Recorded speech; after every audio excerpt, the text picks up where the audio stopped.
So I'd like you to meet Chyna. So you may have seen her, watched her, spoken to her briefly, but met her? I think you may have met me. The happy, bubbly Cece. The fearless one on a challenge to conquer all fears and restrictions inside, beside and ahead of me. But Chyna?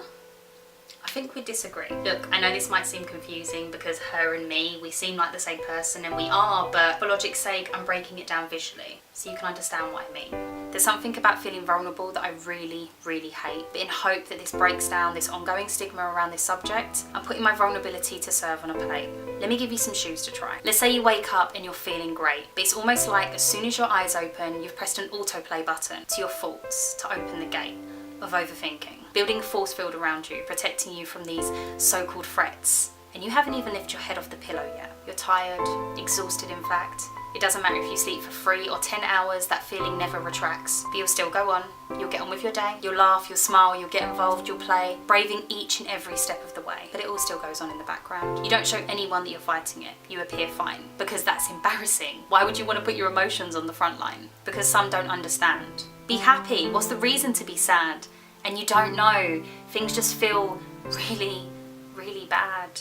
There's blessings in your life that you're really grateful for, but no matter how many times you think about these things, you feel low right down to your core. How do those shoes feel? A little tight, uncomfortable, like you want to take them off, right? But what if I said no? You have to keep going. You have to keep walking in them. Blisters would appear overnight. Something physical we can sympathise with, something we can see. But mentally, if something affects us or someone around us is feeling low or struggling, we flee. We act as if we're unaware, as if it's not there, because that's the easiest thing to do. Because hearing or talking about something that's not in our control is harder than taking off the shoe and covering the blister. Look, I know, it's not intentional. I know you care. And sometimes you just forget that you also sometimes need someone to be there. And that's all someone you know struggling may need. Someone to talk to or listen to help plant that seed of hope.